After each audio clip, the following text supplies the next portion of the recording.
This is chapter 14 in our series of short pieces covering 1918-1919, the race riots in Wales and the events that affected it. Chapter 14, 1918, Setting the Tone. A taste of things to come for black people. Now, black and minority ethnic regions of the British Empire, the countries and people involved in World War I.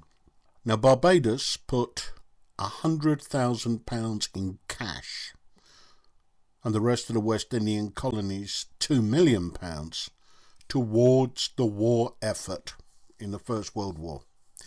India $200 million. 1.3 million Indians served in World War I. It's important to remember we're talking India then, so that would now include what we see as Pakistan, Bangladesh, Goa. The Indians were mainly frontline troops. At least 74,000 died. Africans, 135,000 frontline troops. Nearly 1.5 million served as labour and auxiliary support. Now, Britain was unwilling to use Muslim colonies, but France had a force noire, which was made up of several thousand Somalis and West Africans from their colonies, their empire. The contribution of British-born or British-based black people is often understated. Excuse me. For example, Walter Tull is often mentioned, but there were many others who signed up for local regiments and who were never officers. For example, Thomas Roma, who served in the Cheshire Regiment and the Merchant Navy, despite being diagnosed in 1915 as medically unfit. In 1914, a third of Merchant Navy crews were non-British born. By 1915, that number had increased significantly as white sailors joined the Royal Navy. But the events in 1918 showed the nature of things to come for black people involved in the war effort. Thousands of West Indians volunteered. Their initial journey to England was perilous, with hundreds of soldiers suffering from severe frostbite when their ships were diverted via Halifax in Canada. Very many had to return home, no longer fit to serve as soldiers, with no compensation or benefits. Although black West Indians did fight in Egypt, France, Italy and Palestine, Mesopotamia, which is now Iraq, and Jordan. But generally their main role was as labour.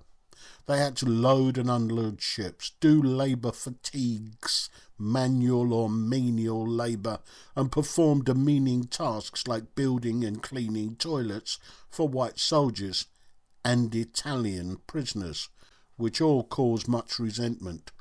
This was to come to a head in a camp at Taranto, Italy. The attitude of white soldiers was very apparent in an incident in Belmont Road Military Hospital in Liverpool. About 50 of the 2,000 wounded soldiers based there were black.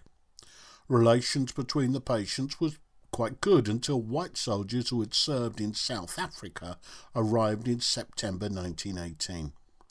Tensions quickly emerged, and a pitched battle occurred when 500 white soldiers attacked the 50 black servicemen with sticks, pots, pans and kettles. Some of the other white patients tried to defend their black comrades until the military police arrived. The next day, the London press firmly placed the blame for the offence upon the black patients, although later a War Office inquiry found quite the opposite. One Trinidadian soldier in Egypt wrote to a friend saying that we had treated neither as Christians nor as British citizens, but as West Indians, and we chose not to use this word, the N-word, without anybody to be interested in nor look after us. In 1999, Eugene Clark, aged 106, who fought in the Somme, was nominated for the Légion d'honneur by the French government for his service on French soil.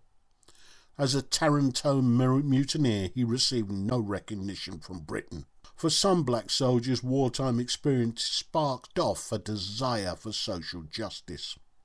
After Colonel Wickham returned home, he became editor of the Barbados Herald, which backed early campaigns for civil rights in the West Indies.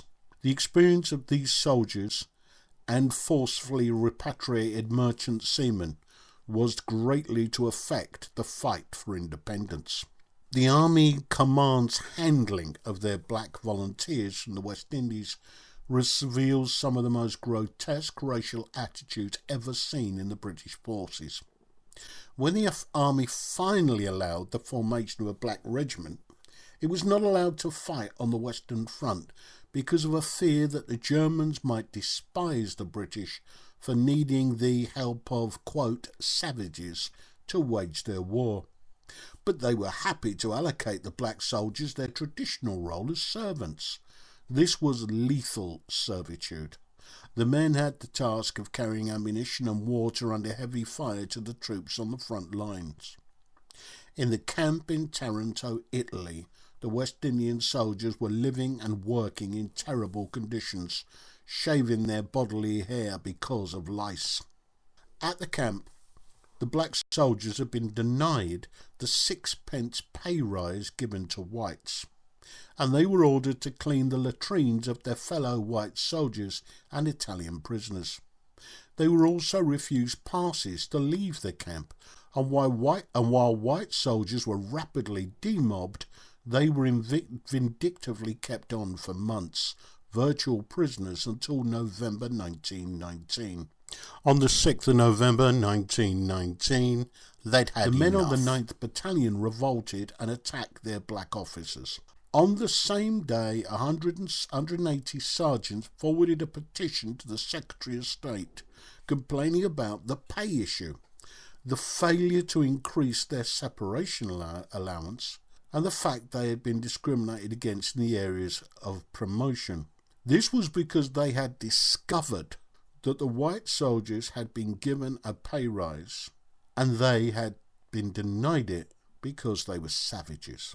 They refused to work for 4 days. One black soldier was shot, by mistake it is stated, by a non-commissioned officer.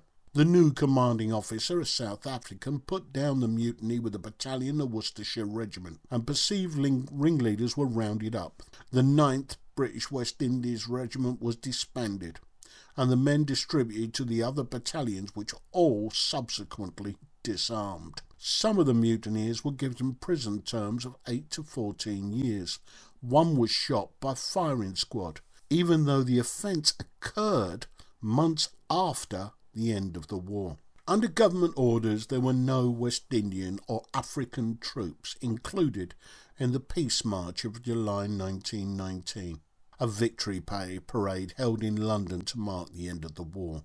There is a painting that shows Indian cavalry on the march, but in fact they trooped later in a separate event. This was supposed to be a small representative contingent of the Indian Army. So the experience of black people in the war, particularly the soldiers, was shameful, discriminatory, extremely racist, and it set a tone for soldiers' attitudes towards them, white soldiers' attitudes, and black soldiers and seamen's attitudes towards A, the Empire, and B, to white people in authority when they returned home to the West Indies.